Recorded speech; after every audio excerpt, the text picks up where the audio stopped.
वर्तन होता है।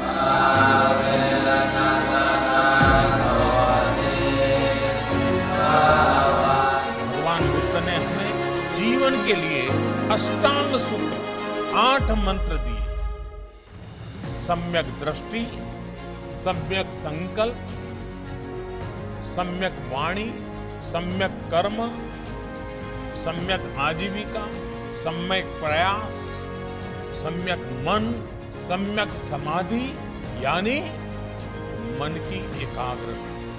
मन, वाणी और संकल्प में, हमारे कर्मों और प्रयासों में अगर ये संतुलन है तो हम दुखों से निकलकर प्रगति और सुख को हासिल कर सकते हैं। यही संतुलन हमें अच्छे समय में हमें लोक कल्याण की प्रेरणा देता है और मुश्किल में धैर्य रखने की ताकत देता है। धम्मपद कहता है, वैर से वैर शांत नहीं होता, बल्कि वैर अवेर से, बड़े मन से, प्रेम से शांत होता है। बुद्ध का ये ज्ञान, मानवता का ये अनुभव जैसे जैसे समृद्ध होगा, विश्व सफलता और समृद्धि की नई ऊंचाइयों को छूएगा। बुद्ध मानवता के सामूहिक बोध का अवतरण है। बुद्ध बोध भी है और बुद्ध शोध भी है। बुद्ध विचार भी है और बुद्ध संस्कार भी है। बुद्ध इसलिए विशेष है कि उन्होंने केवल उपदेश नहीं दिए, बल्कि उन्होंने मानवता को ज्ञान की अनुभूति करवाई। उन्होंने महान वैभवशाली राज्य और चरम सुख सुविधाओं को त्यागने का साहस किया। निश्चित रूप से उनका जन्म किसी साधारण बालक के रूप में नहीं हुआ था, लेकिन उन्होंने हमें यह एहसास करवाया कि प्राप्ति से भी ज्यादा महत्व त्याग का होता है। त्याग से ही प्राप्ति पूर्ण होती है। इसलिए वो जंगलों में विचरे, उन्होंने तप किया, शोध किया।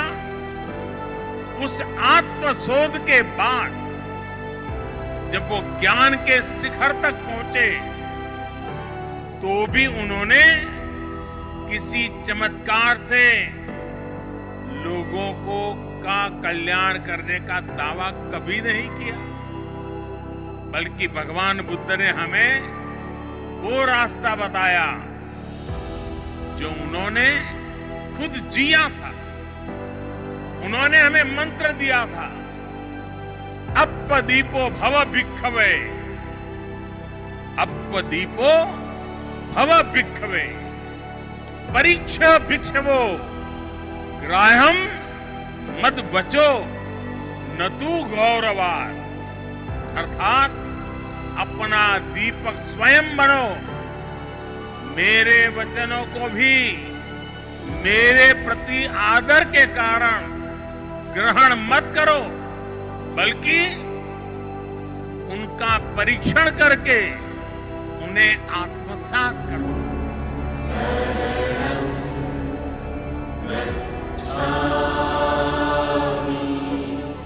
भगवान बुद्ध का कथन है, सुप्प बुद्धम प्रवज्जन्ति सदा गौतम सावका, एसम दिवाचरत्तोच भावनाए रतो मनो।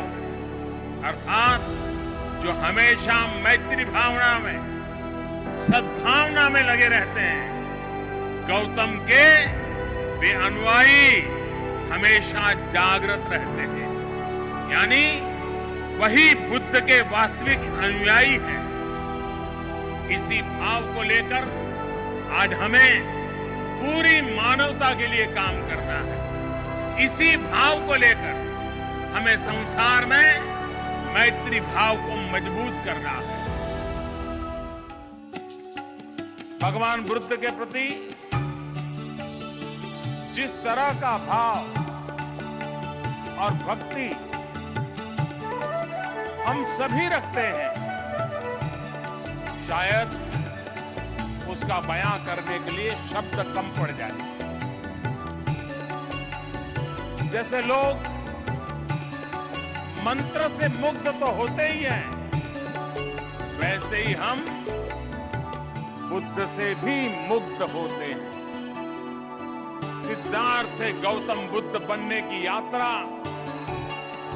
वो कथा, वह केवल निर्वाण प्राप्ति के पथ की कथा नहीं है। ये कथा है इस सत्य की कि जो व्यक्ति भी अपने ज्ञान, धन, संपदा से दूसरों की वेदना और दुख दूर करने का प्रयास करता है, वह हर व्यक्ति सिद्धार्थ से बुद्ध के राह पर चल पड़ता है, चल सकता है, बुद्धत्व को प्राप्त कर सकता है। धम्मं शरणं गच्छामि, बुद्धं शरणं गच्छामि, संघं शरणं गच्छामि। ये हमारे देश की पवित्र भूमि से निकल संपूर्ण विश्व को मानवता का पाठ पढ़ाने वाला जन जन का मंत्र बन गया। संघं शरणं गच्छामि। आप सभी को आषाढ़ पूर्णिमा